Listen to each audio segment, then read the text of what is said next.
Welcome to all attendees. The session will be starting in just under a minute.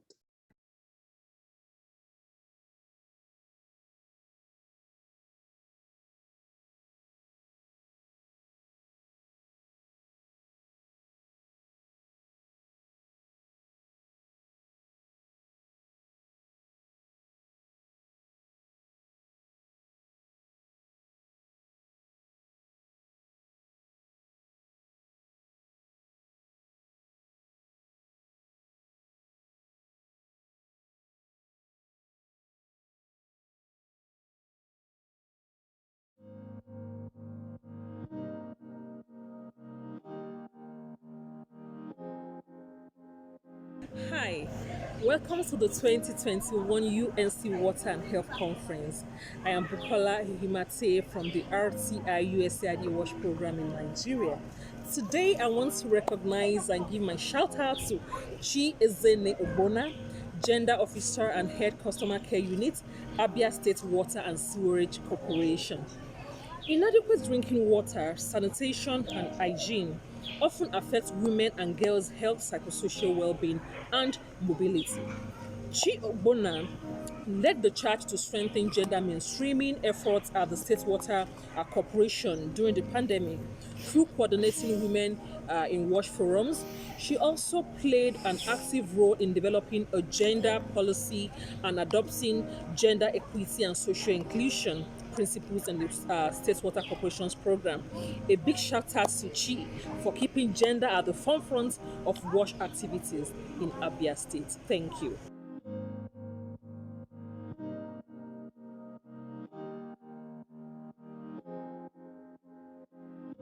Hi, this is Romant.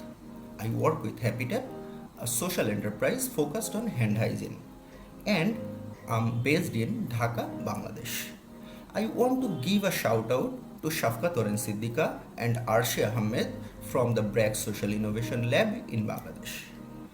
When the pandemic started, Orin and Arshi immediately prioritized hand washing with soap and deployed next generation hand washing sinks to the people who really needed them, the low income households across the country.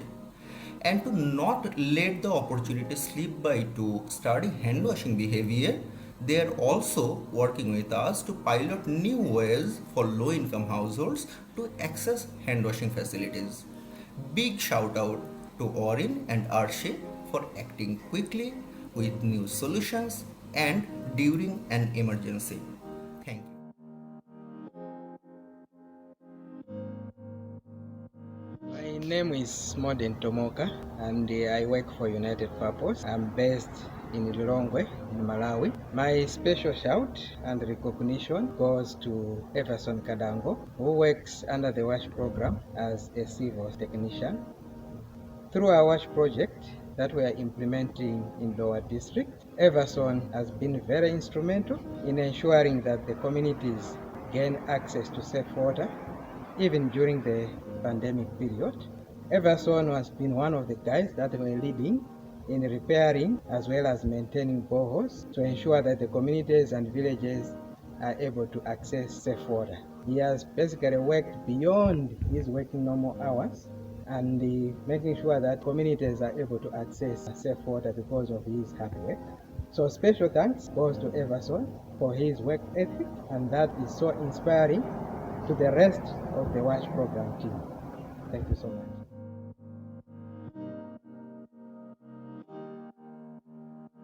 Hello friends, I am Lalit Sharma from SM Cycle Foundation India. Here is a big shout for Sumit. He is working for last 5 years on safe wash practices. He has been working on adoption of safe drinking water through biosand filter sanitation and hygiene practices. During the pandemic, he was monitoring the biosand filters through video call. He realized that communities are not aware about safe, appropriate behavior. He started sensitizing the communities through video call, and people started getting together to listen him. He could make the communities aware about COVID appropriate behavior, particularly safe and wash practices. He built up a very good relationship with the communities. Now SM Saigal Foundation and he himself are enjoying good relationship to reinforce WASH behavior change. Thank you.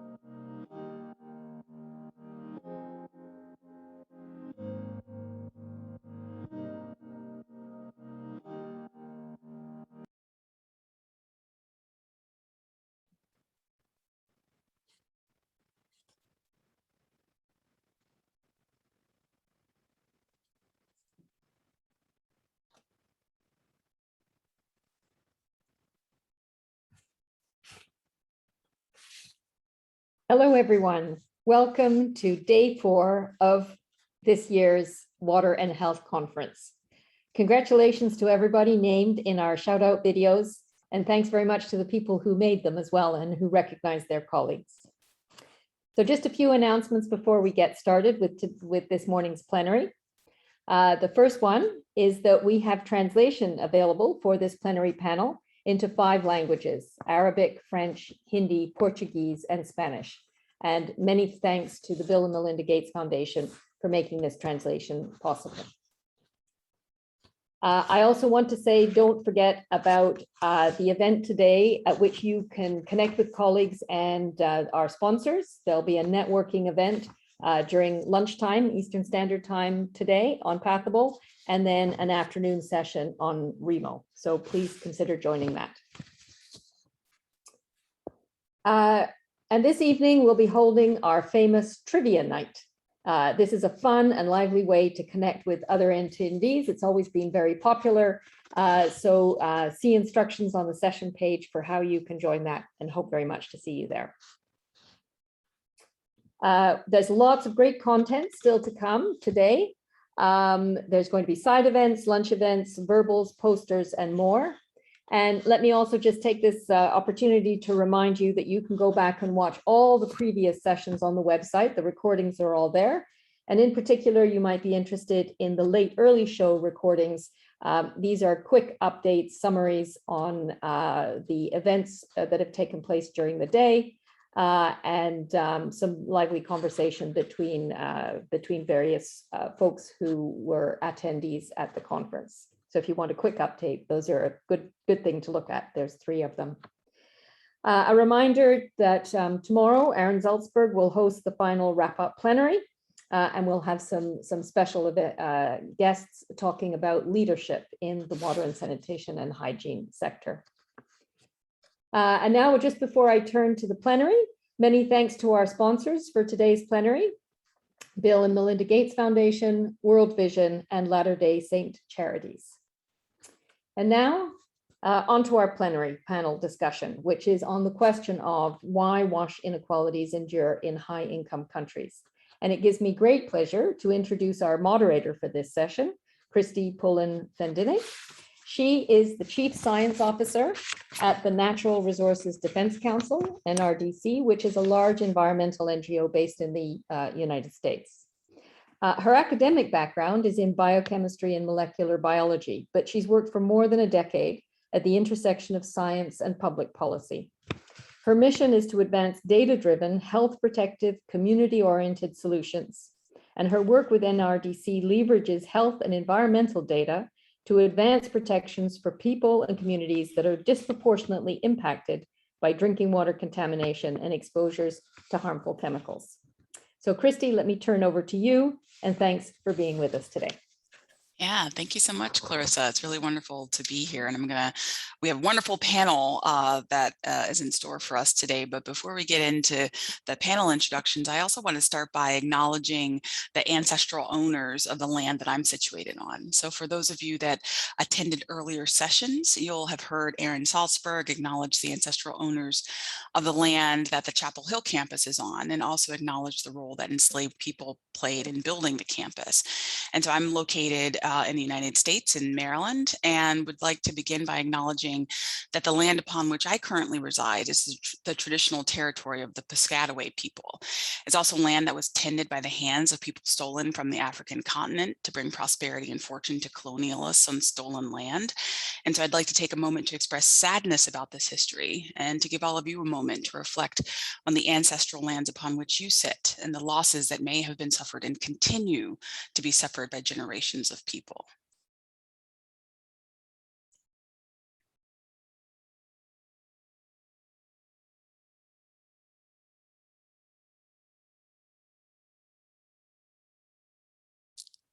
Okay, thank you for taking the time to reflect. And so, as I said, we have a wonderful panel lined up today, so we can have our panelists turn on their cameras while I give a little bit of an introduction to the panel that we're going to be and the discussion we're going to be having today. So, high-income countries hold significant influence and investment power to achieve Sustainable Development Goal 6, which calls for universal access to water, sanitation, and hygiene by 2030. To use this power effectively and with legitimacy, particularly in reaching those left behind in low and middle income countries, governments and other stakeholders of high income countries need to address access for those left behind within their own borders. This includes historically marginalized populations and underinvested populations, such as Indigenous people, Black communities, the homeless, and others.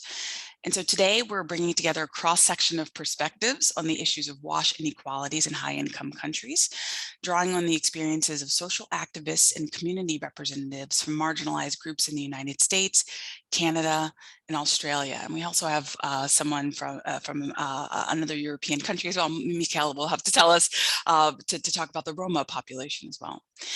Our panelists today will describe the ways in which systemic inequalities of race and ethnicity manifest in access to WASH today.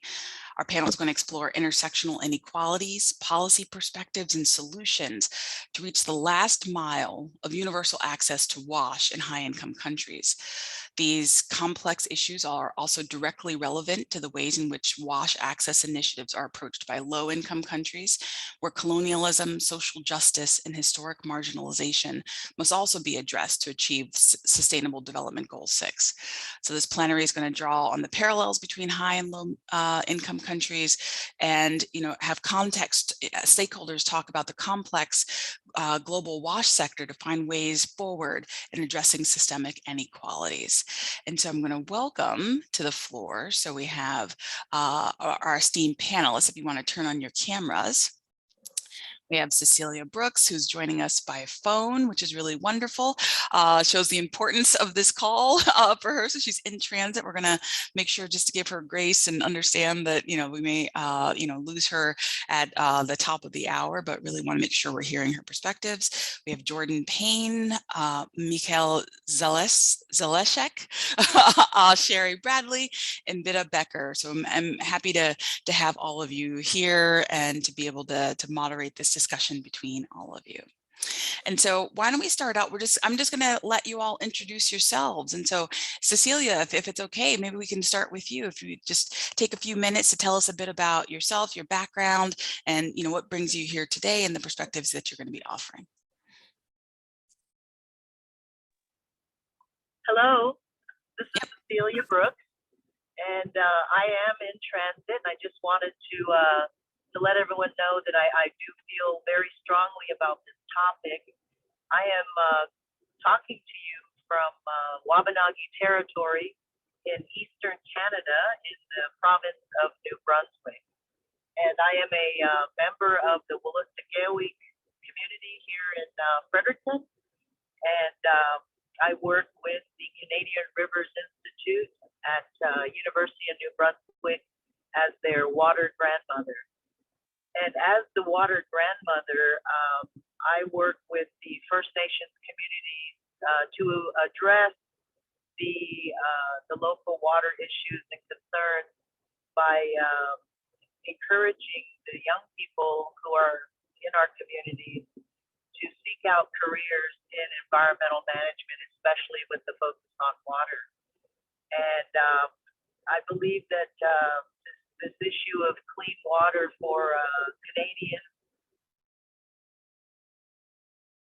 is a really important issue because here in Canada, the First Nations are governed by legislation known as the Indian Act.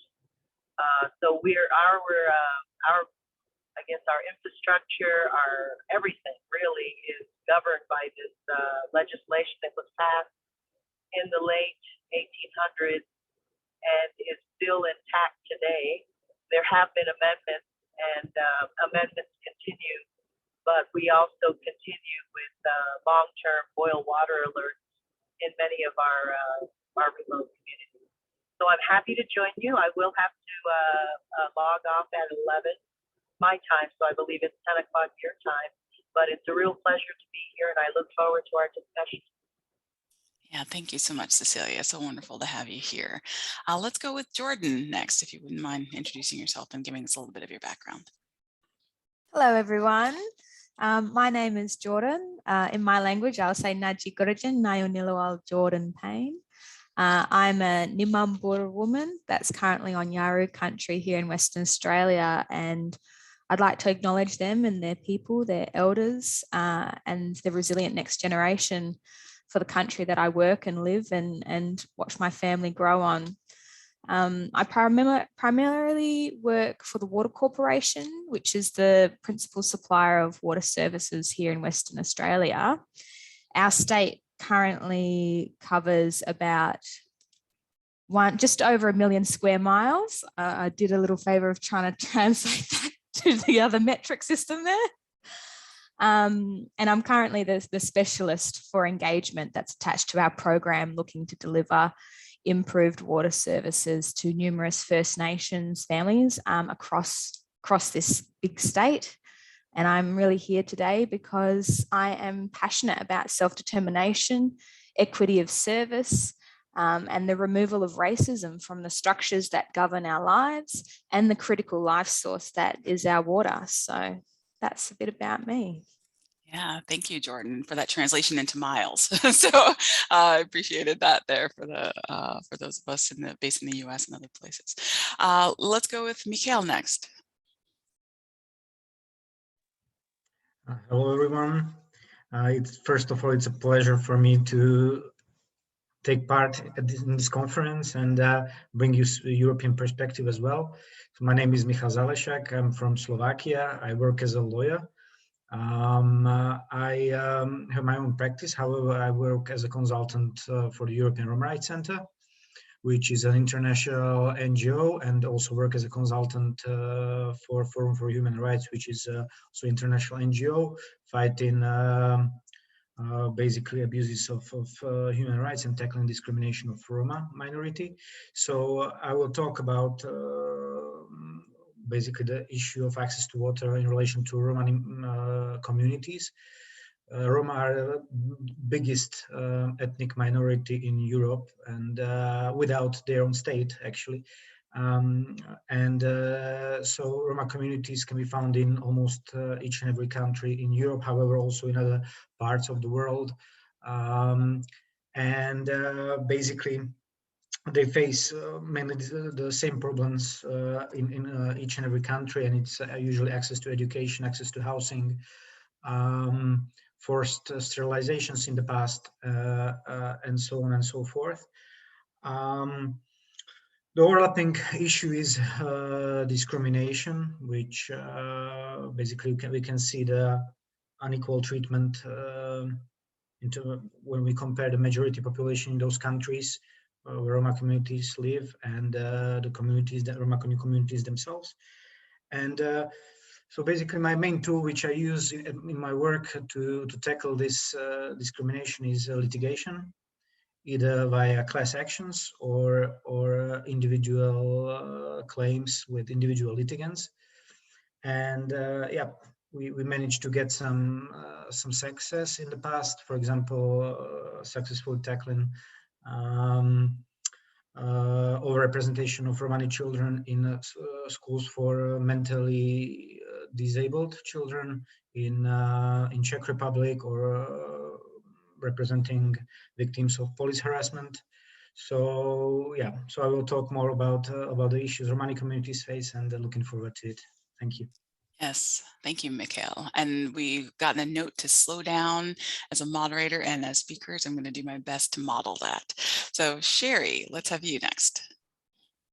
Good morning, everyone. My name is Sherry Bradley. I am the director of the Bureau of Environmental Services here in Montgomery, Alabama.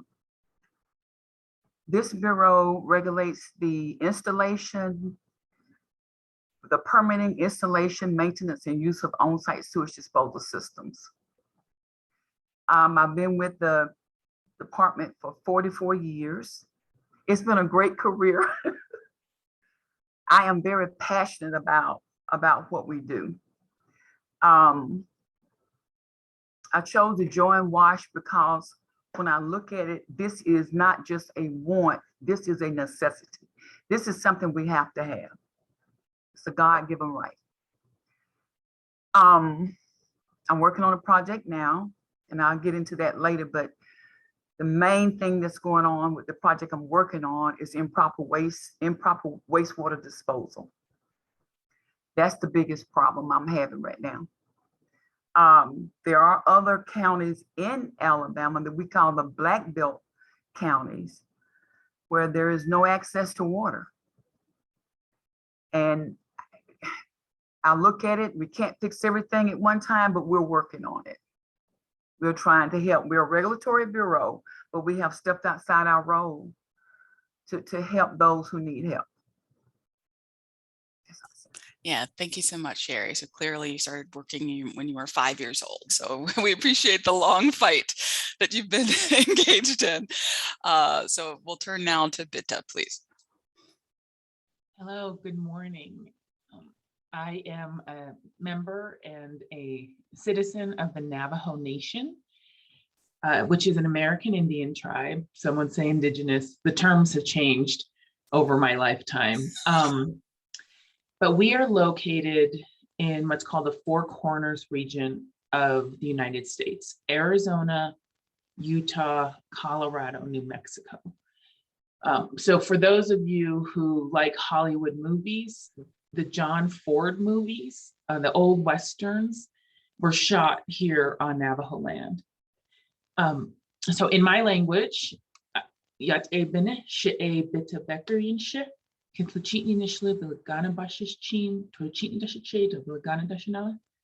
I just introduced myself and my clans, my mothers, my fathers, my grandmothers, my grandfathers.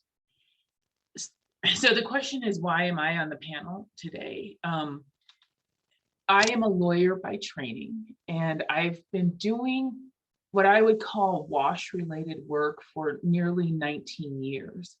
But here, we don't use, in my neck of the woods, we don't use the term WASH. The reason I wanted to place where I'm located is because we're in the high desert. We're in the desert Southwest, right? So immediately, as Sherry said, as everybody has said, water is essential to life. And because of our arid environment, water takes on a particularly important role in our life. It's beyond just needed for life, but there's a very spiritual aspect to it, and there's a lot of reverence to water. I always like to say, if you come out to the Navajo Nation and you're with some real traditional folks, at the end of the day, if there's a pot of coffee left, that pot of coffee is not going down the drain, right? Because you're not going to waste a drop of water. You're going to save that coffee, heat it up, drink it the next day, whatever. But so over the course of my career, the type of work that I've done related to getting clean drinking water to people has taken on different flavors. It can be litigation, like Miguel said. It can be settlement of water rights. Or right now, I'm going to put this in the chat, it can be focused on the last aspect of getting clean drinking water to people, which is what we're here today. And I forgot to tell you, it's estimated that here on the Navajo Nation, which is about the size of Ireland, that's the size that we like to compare it to, for the international community. For the non-international community, for Americans, we would say about the size of West Virginia. About 30 to 40% of the homes on the Navajo Nation lack clean drinking water.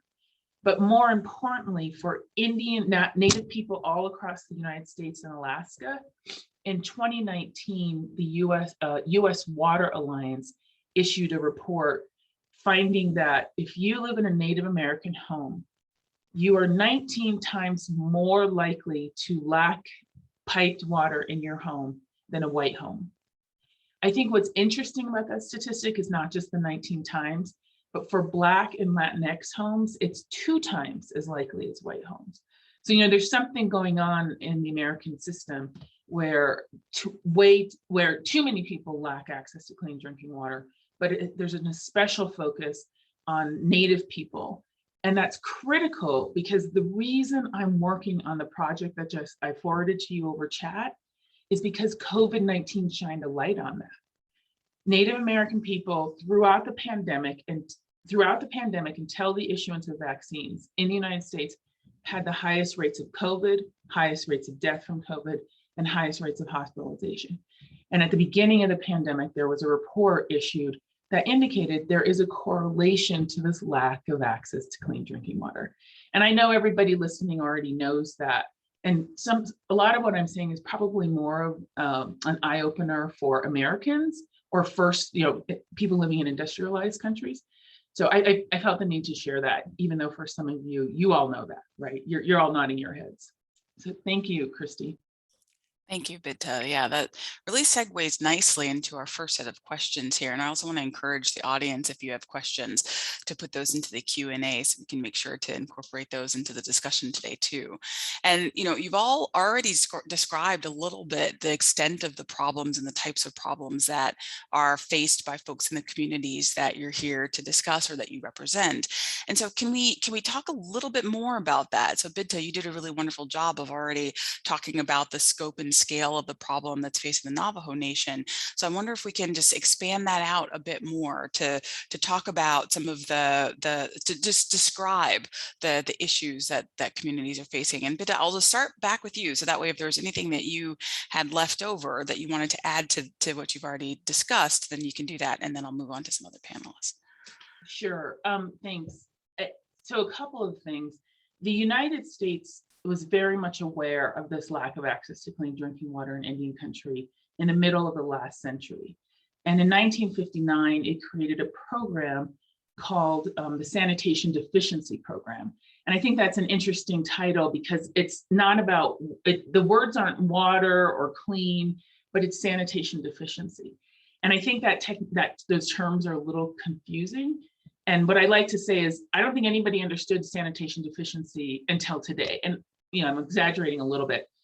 So in 1959, the United States Congress created a program and a department was created called Indian Health Services. And some of my friends from them are listening in today. And they received funding, albeit limited funding, to get clean drinking water to Indian homes. So that was 60 years ago, right? Over the years, the issues kind of have changed depending on the community you're at. And I don't mean the underlying issue of lack of access to clean drinking water. That's stayed the same.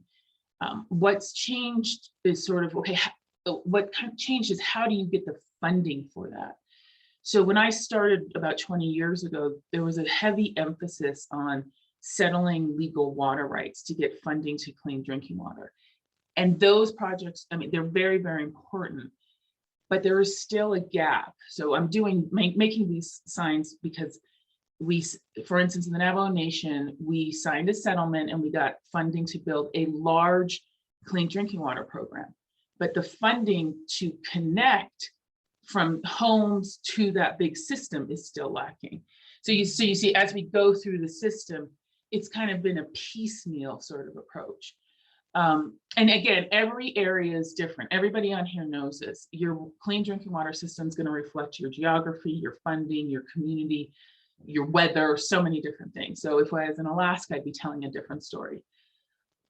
So what's so exciting, and we talked about this before we got on, and I'm sorry for the interpreters, because now I'm starting to talk too fast because I'm so excited.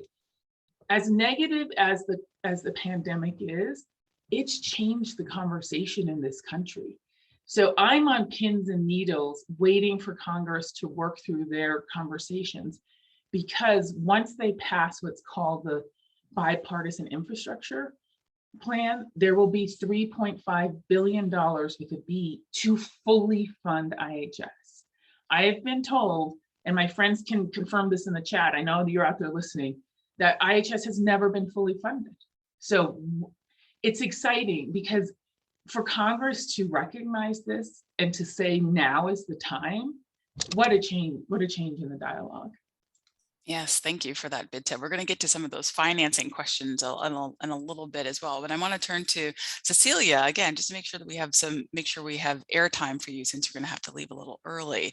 Do you want to give us a little bit more of a description of the issues that are faced by folks in the communities that you're working with? Listening to Bidta, I see a lot of parallels with the Native Americans and the First Nations here in Canada, because the lack of access to water and sanitation here is absolutely horrific in some situations. We still have communities in the far north who do not have access to any clean drinking water or sanitation. So we have folks who are still, not to be crass, but still using buckets for toilets.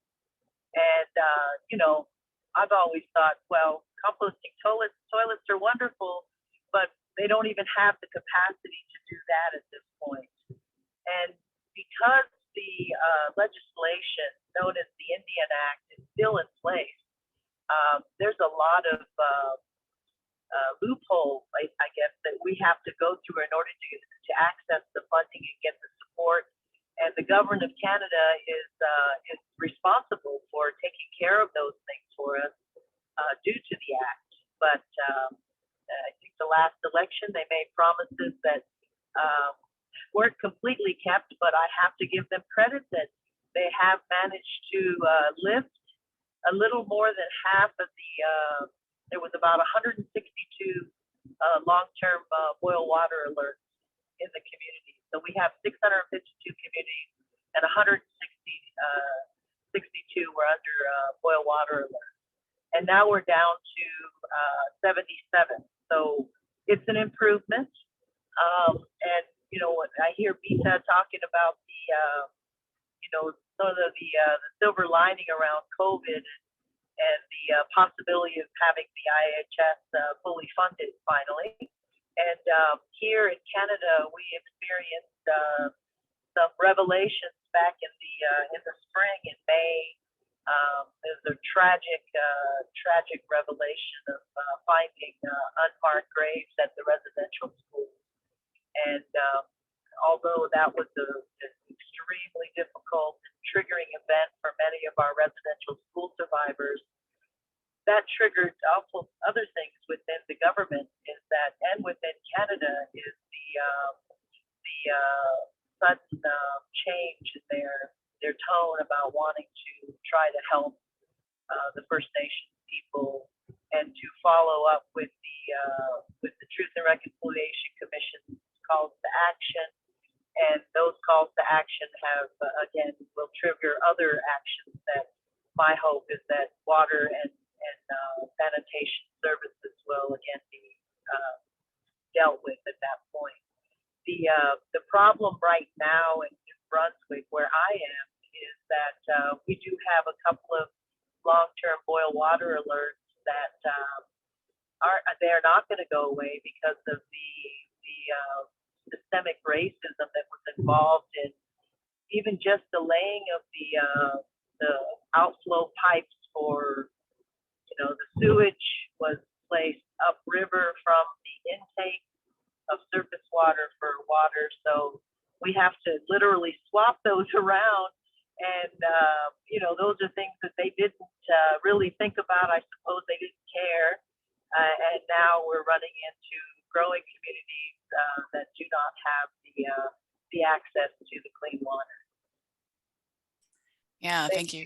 Yeah, thank you for sharing that, Cecilia. Really, both you and Bidta, highlighting how tragedy can often inspire, open views to, the problems that have existed for a long time, right? And so I appreciate that point that both of you have made. I'm going to turn now to Jordan to continue on the discussion of, the First Nations issues that we may be facing in Australia as well.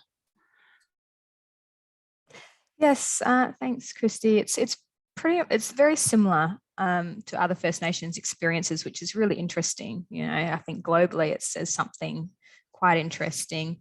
For us in Australia, and particularly in Western Australia, we had a report done by the Auditor General, and that report essentially confirmed that our First Nations, our Aboriginal communities, are receiving water services, which include, drinking water, wastewater, irrigation, sanitation.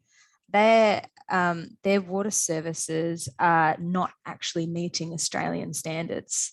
And even in some situations, they fall below the recommended guidelines in drinking water. So what that means is we still have communities that drink out of bottled water. We have the same issues when it comes to no drink notices. And a lot of the communities aren't really given a lot of information about what's in the water because there's a bit of secrecy around data and interpreting scientific content. And so there's a real hesitation within the government to provide too much, what they perceive as too much information to our communities. We also see quite a lot of unlicensed arrangements. And this is what we're looking at coming on board with this program, is rectifying that gap.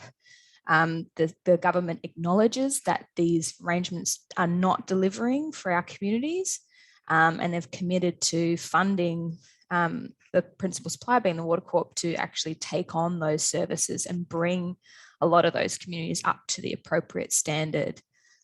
It's not okay that we've got people in our country and citizens of this nation who are still really highly at risk of health, totally avoidable health conditions, uranium and water. Like, there's things that are happening that you just, I know that even within the sector and within the business who've gone and entered the space of this program have been shocked at seeing. They just didn't believe. There's this weird denial of, oh, that can't happen. There's policies in place to stop that happening, or there's laws in place to stop that happening. But what we've found in our due diligence and in really taking a passionate approach and a community approach to this program was that there is stuff that's happening perhaps illegally that we weren't aware of. We're not across all the policy. There is things that we had no idea impacted on our sector, such as land tenure, to the extent of which it's impacted by in our Aboriginal communities.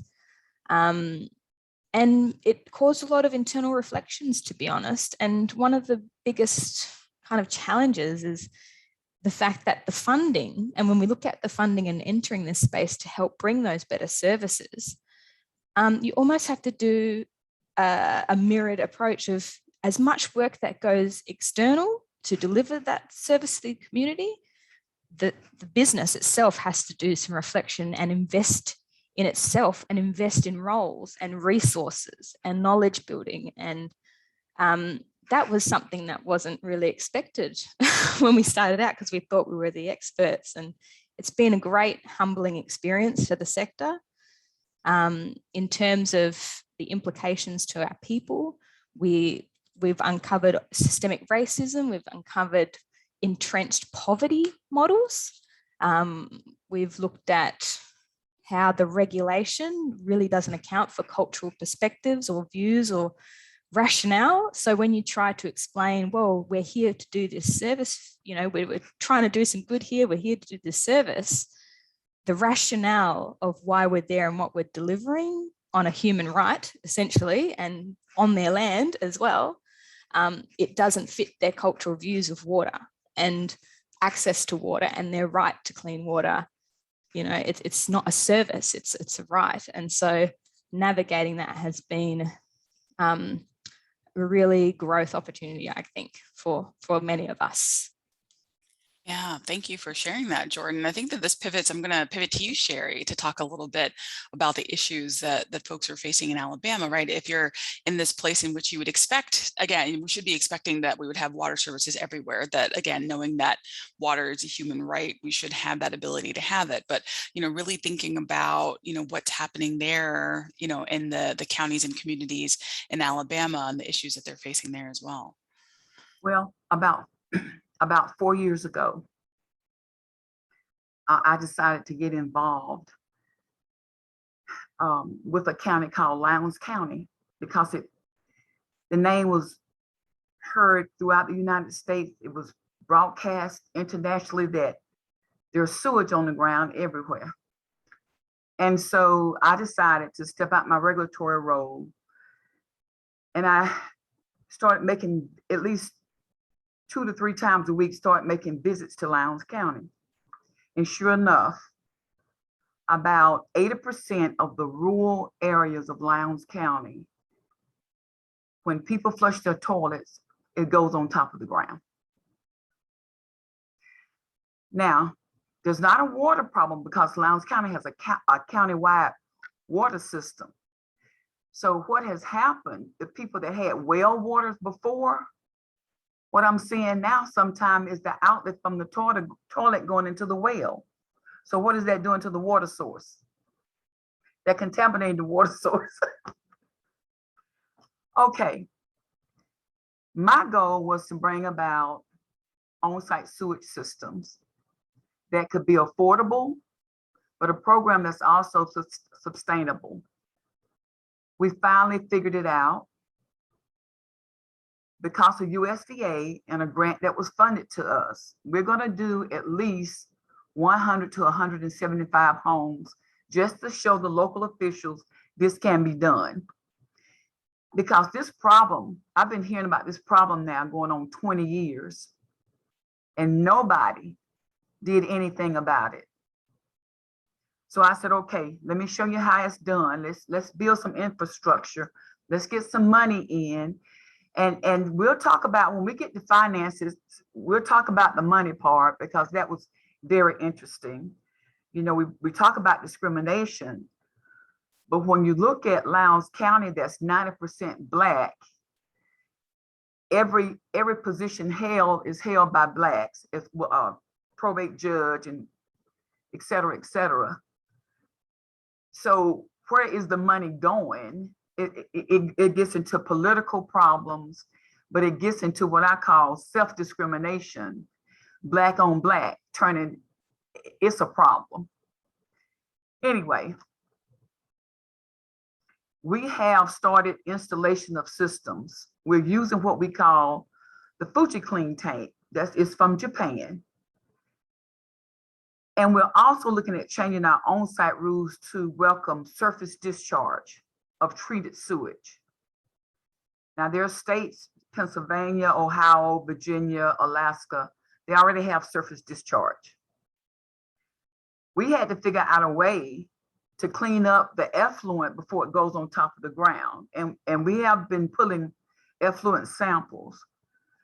It shows 0 fecal coliform, so it can go on top of the ground. I made a trip along with Dr. Kevin White. He's an academia and an engineer with the University of South Alabama. We made a trip to Alaska recently in August. And a company called Life Water was producing what he calls sewage treatment plants for each home. It sits on top of the ground. It's sort of big, but the effluent from that was clear as water. So we are mimicking what they're doing in Alaska in Lowndes County, because the way it's going now, people running their straight pipe into the abandoned well, they're contaminating their water. So we're getting there. Yeah, thank you for sharing that, Sherry. That's yeah, the situation in rural Alabama really, you wouldn't expect it in some ways, right? Again, to be in a place in which you have community water systems, infrastructure that's built for those types of issues to have occurred. And so thank you for sharing more about that. So Mikael, last but finally not least, if you wanted to give us a little bit of insight. So the situation for the Roma is a bit different, but probably some similarities to what we've heard so far. Do you want to give us a little bit of insight into, the situations that the Roma are facing? Yep, thank you. So maybe the closest was the experience from Alabama. However, I would like to just make a short introduction. So Slovakia has a population about 5.5 million inhabitants, and officially 2% of those are Roma. However, unofficially, it is about 10% or up to 10%, let's say. I have to say that most of the, or most, but many Romani communities or many Roma live in segregated settings, either inside municipalities at the outskirts, or completely separated from the main part of the municipality. So and the most usual setting is either informal settlement, so informal housing, shacks, or whatever you want to call it. And the other usual type of housing is municipal housing, social housing. And most of the two I mentioned, the housing is basically inadequate in terms of international law standards. So there is a lack of access to water, another infrastructure, sewage, waste management, electricity, roads, etc. And basically overall, 45% of the segregated Romani communities do not have access to water pipelines. So it means that either they use wells or some natural sources, or basically they just buy water, bottled water. I haven't had experience with that. So in terms of, so there is a problem with availability of water resources. However, even those communities which have like wells or natural resources, they are not easily accessible. So they are located in forest, let's say, or people have to walk on the road to have access to those resources, or have to cross the railroad. So there are various problems. Also, some municipalities built basically automatic water pumps. However, they are, let's say, 2 pumps for the community of about 500 or 600 people. So it's not enough, and they have to pay basically all the time. So they have to throw coins into the machine or automat, and then it provides them with water. Also, there is a problem with the sewage system when about half of the Roma communities do not have access to it. And 1/3 of those who have access to it, they basically, as Sherry said, that basically they're the 1/3 which don't have access to it, basically all the dirt goes into the soil. So there is a big trouble with that.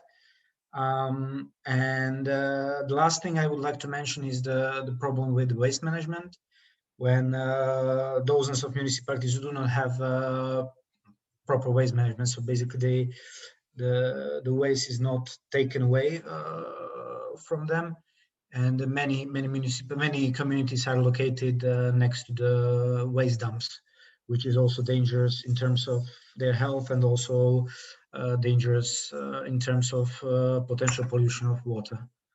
So it's really a broad topic. I just would like to make a short intro to it. Yeah, thank you for that, Mikkel. Yeah, I mean, this is really just showing the breadth and the depth of the issues that communities, again, and these are in high income countries, are facing, right? And so even though there's a narrative that we've solved the problem, we've, reached the promised land and have, ensured that all of our populations have access to this resource that's required for life, that isn't holding true for many populations within these countries. And so these descriptions have been really helpful. And so I want to pivot really quickly, actually, to, so Binta, you brought up some of the financing solutions, et cetera, that have been brought up. Sherry, you've brought up some point of use solutions. I just want to bring us into a solution space, and we've also talked a bit about some of the reasons for why these issues exist, right? So for the structural racism problems, again, colonialism and the ways in which populations are separated out, the lack of awareness, the hiding behind data or the lack thereof. So there are a lot of reasons that these issues are surfacing and that are occurring. And so I wonder if we can hop into and start getting into that space of thinking about models that you've seen or experienced that have worked, things you would like to see, to advocate for, et cetera, and thinking about solutions to the problems. And so I'll call on Cecilia first, because again, I know we only have about 11 minutes left of your time. So Cecilia. Hi there. Thank you so much. I appreciate your accommodation for me. When we talk about financing for, these structures, this infrastructure that the First Nations people need, it seems to me and to many of the Indigenous people here, it feels like a no-brainer because we have treaties. We have intact treaties with the government of Canada. And last year, I talked about this a bit about the, if there was a honoring of these treaties, then the issue of revenue and finding money would not be a problem for the First Nations, because then we would have our own source revenue to invest in the way that we want to. And oftentimes I think that that's where the heart of the problem is that, here's the government of Canada making this rather lame attempt at bringing us water and sanitation services, but they just throw money at it. They never think about, perhaps asking us, how do you envision this? And oftentimes they do. They just come in and say, okay, you need this, and this is what we're going to give you, without any consideration for, do we have technicians within the community trained and able to operate these treatment plants? And so the discussion needs to happen. And as I said earlier, I think that unfortunately, the discovery of the bodies, it started with 215 unmarked graves, and now it's up to 6,500. And it's really having an impact on the Canadian people and the Canadian government. And I hope that impact moves them so that they will act and say, okay, we have these treaties intact. If we were to honor the treaties and reconcile this treaty relationship, this would enable the First Nations people to generate their own revenue and create the solutions that we need in the communities. The ones that are so dire are the ones, of course, that have no services, and many of the areas in the far north, they're impacted by industrial pollution. And so this industrial pollution, if you think about it from a perspective of the Indigenous people on the land, there was clean water until the industries came in. And we have some really horrific stories of places where the source water for the drinking water for community has been contaminated with mercury from nearby mines, and the health effects that has caused for the people in the communities. And so that's the only thing that I could think of at this point for the communities to have their own solutions is for Canada to honor those treaties and reconcile that treaty relationship. Yeah, thank you for that, Cecilia. I'm going to let others jump in if you have thoughts. But I see that you're unmuted, so if you had things you wanted to add on to that.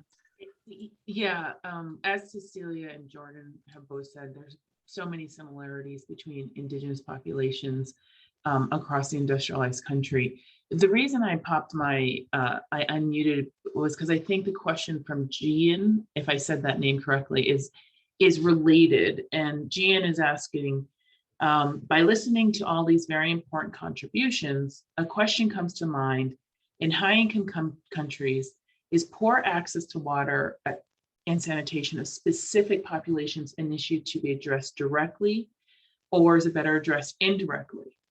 And I think that's a couple of things to point on. So it is true this panel is focused on some place-based issues, but California, which I think most people are aware of that state, they have 1 million people who do not have access to clean drinking water. So the issues shift around the world or around the United States, depending on the situation locally. And as Cecilia said, for Indigenous people, the concept is, and this is me speaking in the 21st century, because this wasn't always the concept, right? History changes, right? Policies change. if we were talking in 1919, after that pandemic, one, we wouldn't be talking. And two, the reaction was public lynchings and race riots. Now we're in 2020, and what's the reaction? Funding from Congress. So the 2 points. One is, I think generally the United States is having a conversation about capital, money for infrastructure. So whether it's the lead pipe problem, right, or whether it's total lack of access, funding needs to be made available. And Congress has recognized that in its bipartisan infrastructure bill, there's quite a bit of money for water. And secondly, as Cecilia was saying, the concept for Indigenous people is this was your land. Okay. Again, if we were talking 100 years ago, it would be a very different conversation. It would be, you know, I don't even want to bring up that conversation because it's so outdated and I don't even want to relive it. But now it's this, we are living on your land. That's why we started with land recognition. We as a country have what's called an obligation, a trust obligation to support your livelihood because we are living on your land. This isn't like poverty aid. This is a recognition of we've displaced you. So as we go through these dialogues around it through history, how we focus in on the conversation is very important. So I really appreciate Jean offering this question, because if we were talking about a different community, it would be a different conversation. And I want to focus on one thing very quickly. So yesterday in the news, there was a big story about how California, through the government, through the Los Angeles government and through the California legislature, had taken property from a Black family. And so when we think about the government going in that sort of detail to take property from a Black government Black family, because the white community around them didn't want the Black neighbors, the conversation changes. So is any poverty that Black family might be facing, is it their own doing, or was there some role of the government in this?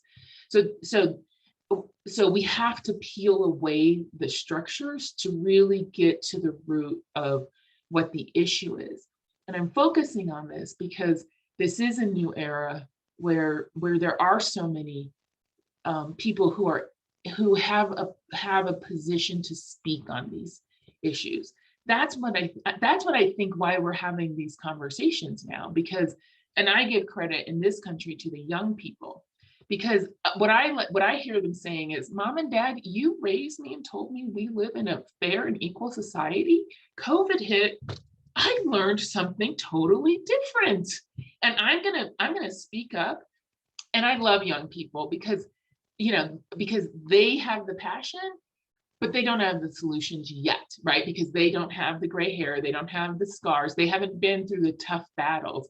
So we have to come together in an intergenerational dialogue to really fulfill this. So I really appreciate that question. I think it was related, Christy, that's why I wanted to. Yeah, absolutely. No, and I think and I'm going to pose this to other panelists too. I mean, one of the things that question brings up for me is I had an advisor in graduate school that said to me, Christy, Brown versus the Board of Education desegregated the schools in 1954 in the United States, but go into a school, I was in California at the time, in West Oakland, and tell me it's not segregated, right? So if we're thinking about the indirect versus the direct, it brings up a tension for me though too. How do you change a system that is slanted in a way that causes disadvantage, but also couple that with, so Cecilia was just talking about this too, about the technical management of individual direct treatment and service. And so if you're working in a small community, and Sherry, I'm going to bring you in on this one too. If you're developing, if you have 100 systems, right, small scale, community-led, community-run, individual septic systems that, are cleaning up the effluent for individuals, how do you balance that, right, the technical capacity potentially that's needed at that small scale with that larger scale disenfranchisement and underinvestment that exists within these high income countries and other countries as well? So let me go back, because there was a question in the chat, but let me go back about this particular program. We are not letting the homeowner maintain it. We learned our lesson a long time ago, because once the system is put in, they forget it. Every person is a voluntary program, but they pay $20 a month. They pay a one-time down payment fee. Then they pay $20 a month. That money is put in an account. So when it's time to maintain the system, it's there. A management entity, we have a contract with a management entity that will come in and manage those systems. We also have partnered with, and that's the key thing, we all need to partner with somebody. But we partner with the Alabama On-Site Wastewater Board, and their compliance officers will go out and they will look and make sure that these systems are not being abused. When I first got started on the project, the first thing I did, we gave a lady an on-site system. We gave it to her, but we did that for a reason. We wanted to look at the longevity. Everybody kept saying systems won't work in Lowndes County, but they will work if they're put in properly. We came back a month later, her daughter was parking the car on top of the field lines. So we have to make sure the systems are not abused. We're not going to leave it up to the homeowner at all with anything. Let's go back. Lowndes County, number one, is the poorest county in the United States. If not the poorest, it's the second one. It's sometime Perry County, sometime Lowndes County. When you look at jobs, there's not many jobs. When you look at the educational level, it's what they call a perfect storm for wastewater to be on top of the ground, for contamination of water to happen, or no access to water happen. When you look at distribution of funds, yes, we are a rich country, but funds are not evenly distributed. So you have to look at what's going on there, and then also look at funds. I used to work in Lowndes County in the 70s. I go back today, nothing has changed. It looks the same. So something is wrong. Where is the funding going? I got a solution, but but my thing is, I think the federal government is doing their part. They're making grants available. I do think they're doing their part. They're making funding available. Now, getting that funding, is it fair when it's distributed? That's one thing that should be looked at. Then when the money comes to the state, our governor distribute that money out to the county commissioners. Let's go back. And I'm not putting anybody down, but you have a person that doesn't even have a high school diploma that's handling that money. So it's a lot of factors involved, y'all. But we just have to, I think we just have to come up with a solution that has checks and balances where nothing will go wrong. Yeah. It's gonna be hard. That is really difficult, and I think that that again, the solution to that decentralized problem is a really helpful one to learn about too, Sherry. I think it's helpful in a lot of contexts. And I'm going to pivot again to another question, and again, some of this is really about how thinking about the issue of data, right, and what the data tell us and what they don't tell us. And so the data indicate that high income countries again have made it, have arrived. We have free pass when it comes to global monitoring. And so we had a question from the audience that says, it seems as though we have higher levels of coverage, but the data, hide the problems and gaps we're talking about here. How can we make sure that governments in high income countries are held to account on the global stage? And so I'm going to turn here to Mikel, because the Roma, right, in particular, I imagine are really, kind of fall into some of those data gaps, right? And so if you wanted to talk a little bit about that. So I would just maybe add shortly to the previous question, because in Slovakia the situation is that money is available to basically fund the problem of access to water, because there are EU structural funds, so European Union provides money for that. However, there is a problem with that municipalities do not apply, and the government doesn't have any tools how to tackle this. So there is no real, how to say, the responsibility is not very well defined. Even the obligations of the municipalities, they are framed very generally, and also the government is not doesn't have real powers how to force them to apply for those funds. So we ended up in a situation when out of the 1,000 municipalities which could have applied for the funding, only 53 applied, and only 35 municipalities received money from the EU funds in the first round. Now the second round of the grants are available. However, this is really terrible number, I would say. And the problem is exactly the lack of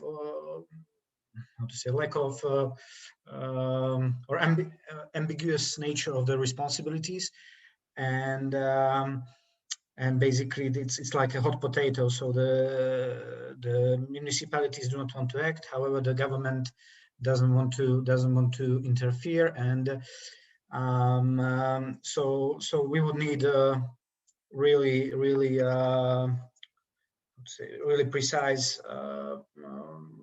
precise laws which would frame the responsibilities. And this also brings us troubles with enforceability of the rights of the communities, because if the laws are too general and there are no real responsibilities, then this problem is very difficult to tackle. And I have maybe just a short answer, because I saw a question from the chat asking about strategic litigation as a tool. So if I may answer that one as well. So whether I had experience using litigation to tackle access to water, yes, I'm currently involved in 3 pieces of litigation, and they are ongoing. However, the trouble is exactly just what I said, that the lack of clarity of the law and lack of enforceability. So we used the anti-discrimination law basically to try to tackle this problem. So basically say, look, the majority population has access to water, the Roma communities do not have access to water. So and we will see. I don't have any result yet. The only piece of litigation which was ended was by European Roma Rights Center in Bosnia and Herzegovina, where there was a lack of access to water in a refugee camp, which was built after the war in Yugoslavia, and this case was won. So that's the only piece of litigation I know. Perfect. Thank you for that, Mikel. And Jordan, so there's a lot of questions that we've queued up and teed up here. So I wanted to give you the opportunity to answer any combination of those questions that you'd like to be able to. I'll focus on the finance one. I'll have a look, because it's really, I think it's really important when it comes to data and of any kind, especially when it comes to finances, when it comes to debt, when it comes to billing, like how people pay their bills.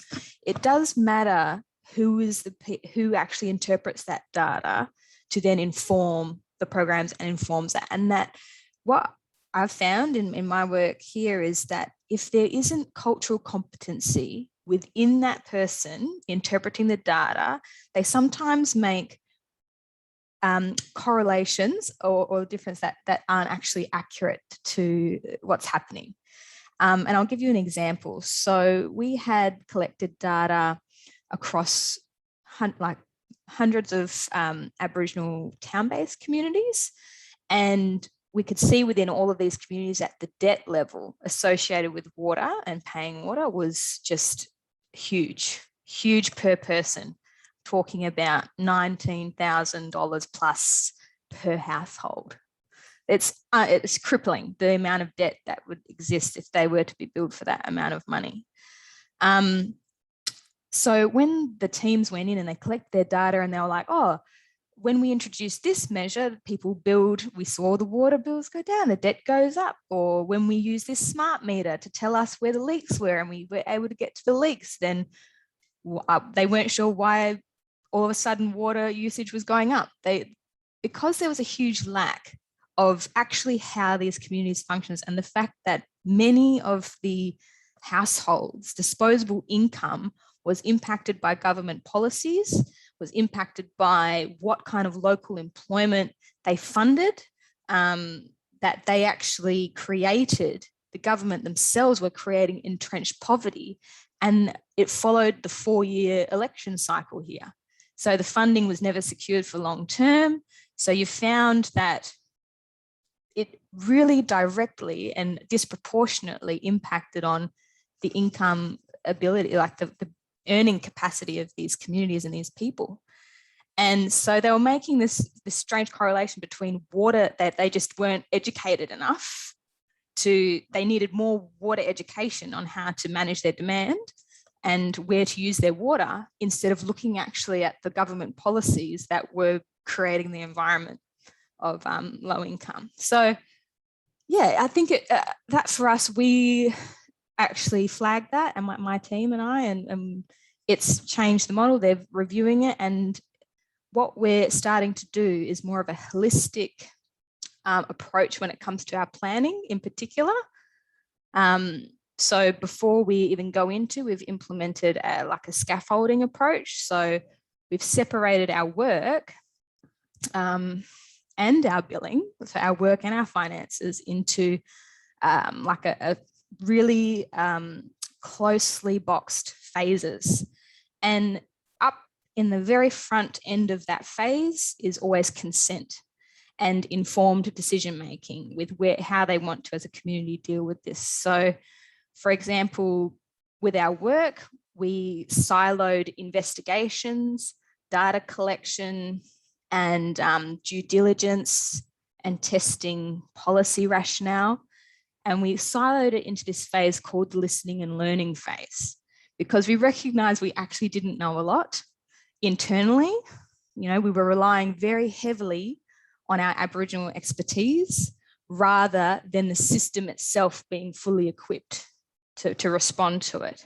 And so we implemented that phase where it's like, let's get all the data, look at these communities as holistic in nature, do that analysis on the political, economic, legal, technological, societal lenses, and actually understand what's happening here first before we try to then implement structures and implement infrastructure that require ongoing maintenance and funding and things like that.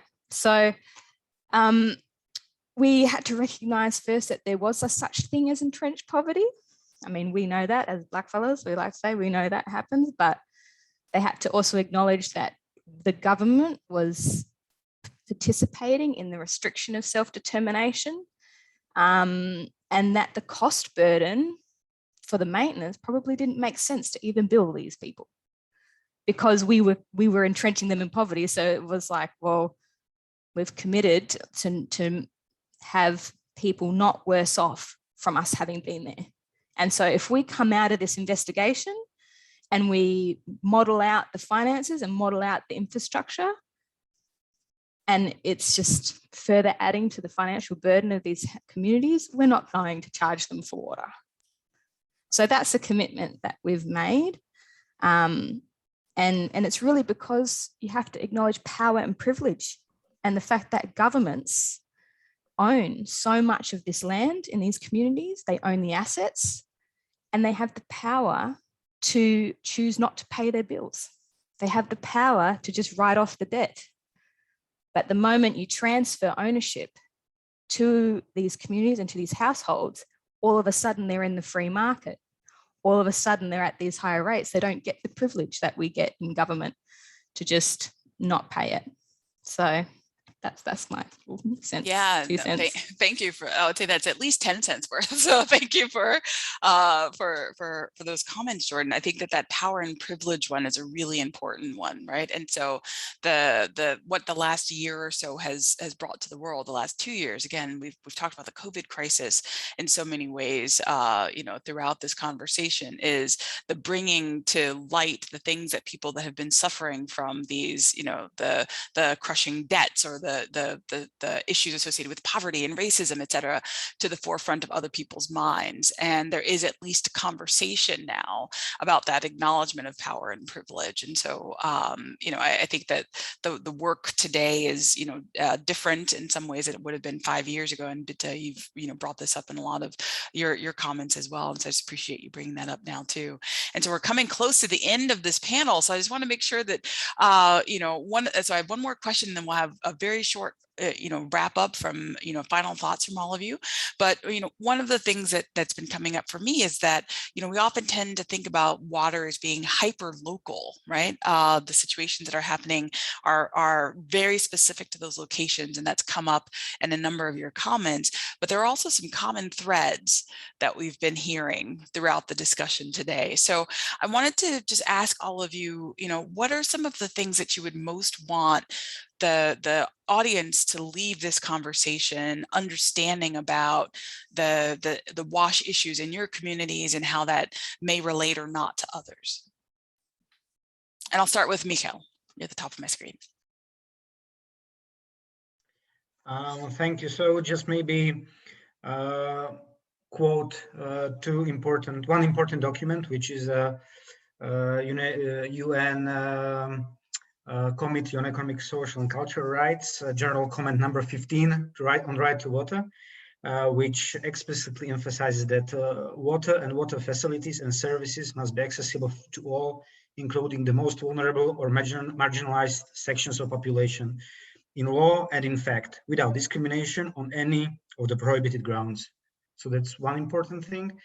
And another important thing, which is, or another important quotation, which is from the judgment of the European Court of Human Rights in Horvat and Kish versus Hungary judgment, in which the court said that the minorities which suffered past discrimination, there should be a better position. So the states have positive obligation to improve and to adopt steps to tackle the historic discrimination of marginalized groups of population.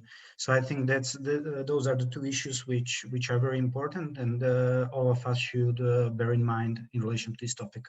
Yes, thank you for that, Michael. Sherry, I'll hop to you next. Well, I would want everyone to know that there can be a solution to our problem. We just have to put in the work, but also keep doing what we're doing now. Be vocal about it. If a person sits back and never say anything, nothing would change. We have to be vocal. Yeah, thank you for that. And for your work also in moving into a different, space in a way, right? From that regulatory space into that active space. Oh yeah, I've stepped outside my role and it has caused problems. But it's necessary, because if I'm thinking that the reason nothing has been done in Lowndes County is because no one knows what to do, to be honest. And so I'm trying to do I'm trying to give them a project that they can look at, they can mimic. And if they do it exactly like we're telling them to do it, it will work. So. Yes, thank you for that. Let's go to Bitta. Yeah, I just want to echo what Sherry and Jordan said, which is ultimately these are human-made problems, right? And humans are going to have to solve them. And I really want to underscore what Jordan said about a holistic approach. I think for highly industrialized countries, Somehow we've forgotten that we're biological beings that rely on water to exist. So for those of us who care about those issues, every setting we're in, we need to, as Sherry said, vocalize that. And then we have to recognize these are systems that can be influenced by us. Just as Sherry said, she's in a regulatory role, not in a construct and build role, right? But she saw the problem, and you have to speak up.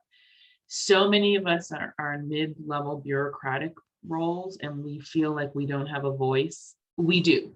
Now, it can be scary, but so you have to do what you're comfortable with. But ultimately, we're our own best advocates. Yes, thank you for that, Bitta. And Jordan. Yeah, I mean, I would just probably leave by saying the same thing, like, there is no reason why you can't change. We create the systems, we can make it. I think people forget that policymakers are just people themselves. And I've met a few of those, and I can tell you, they really are just people. And that it's time to, innovate and bring that holistic planning, or that holistic approach to planning, delivery, and the regulation in this space, and that be led by the voices of those heavily impacted by national ignorance and by sector ignorance. It's you can't let the blind lead you to solutions. If you first have to make them aware that there's a problem in the first place, which has been a challenge. But yeah, definitely man-made structures. I have hope, that's for sure. Yeah, that's wonderful. Yeah, it really, shows that it takes both a process, right? A clearly defined and identified process in which you have community buy-in and creation. It takes some bravery, right? It takes some just practicality, right? And, a solution orientation to say, this is the problem. These are the steps that we take in order to solve it. And then to make sure that you're following through and holding folks accountable for the following through of those issues. And so not, placing all of the burden, again, just coming back to that decentralized, model, not placing the burden on populations, but really trying to identify the ways in which to fix the problems that we know exist, to give people access to what they need in order to live and thrive and be those biological entities, right? And provide the support and knowledge that we need to provide in order to fix the many problems that exist, again, both in high income countries and also in low and middle income countries as well. And so we have, just 30 seconds each. If there's anything else you wanted to add just to close out this session. I really like that closing of hope, Jordan. So in some ways we should end there, but I want to make sure that everyone has the opportunity, if you wanted to give one last snippet of our words of wisdom that you'd like to share with the audience. And I can let you all. I would like to share. say this. Please. From the very beginning, when I implemented this program, the local officials, they kept putting obstacles in my way. So the last word here is, don't let someone stop you from what you know is right. If they put an obstacle to my right, I went to the left. When I asked a question and they wouldn't agree to it, I went ahead and developed my own whatever. Anything they didn't give me, I developed it myself. So I just say, and I know that you have to work with local officials, but sometimes you can't. Thank you for that, Sherry. Words of wisdom for all of us to take. Anyone else? One of the things that we would come across was, it doesn't take much to be institutionalized, and it's being very aware that even as passionate as you are, and as long as we are in this space, that in this work and in my program, we have to constantly remind ourselves to not make assumptions and that we do not speak on behalf of anybody.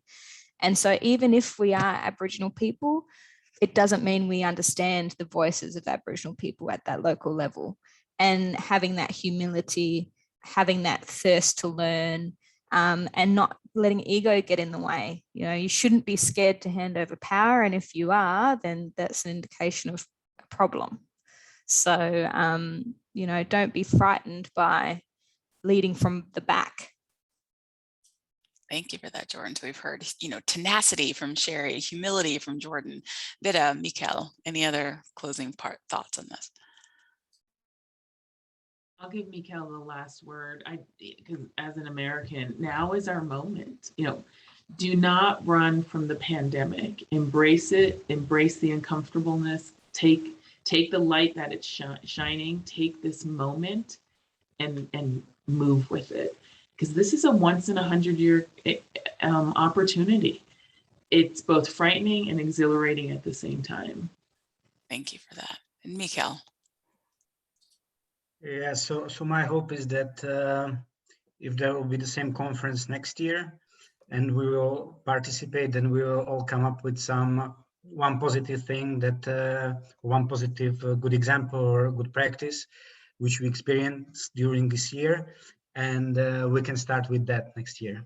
Thank you. I hope and I wish all of us good luck in our works. Yes, likewise. Thanks so much to all of you, to the audience. You are all wonderful, amazing inspirations. It's been a pleasure.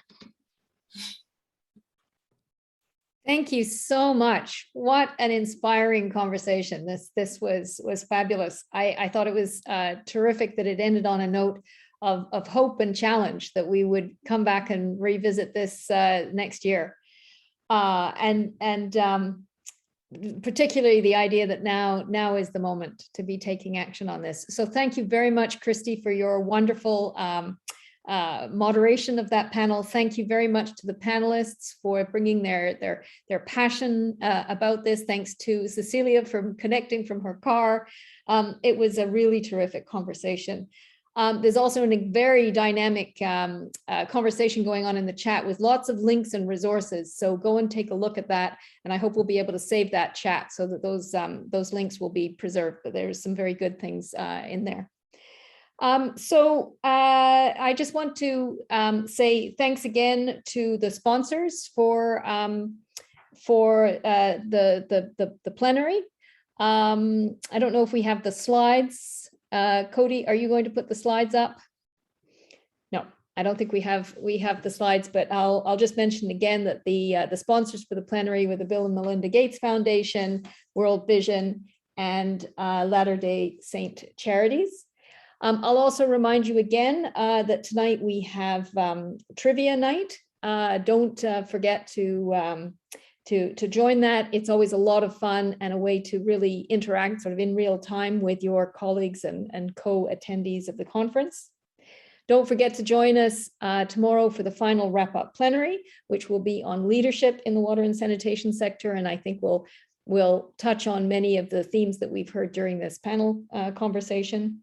And thanks again to all of the sponsors of the conference. I'd invite you now to, after a short break, to join the side sessions that are going to be starting very soon. I'll do just a mention of the fact that if this panel discussion inspired you, there is a side event on the same subject that is going to be starting in 15 minutes. So if you've been challenged by some of the things that were discussed, then please do join us there at that side event. But there are lots of other interesting side events, and later in the day, lots of interesting verbal presentations and lunch events and whatnot. So look forward to seeing you in other sessions later today. And thank you again to everybody for such a great opening plenary for today. Bye-bye.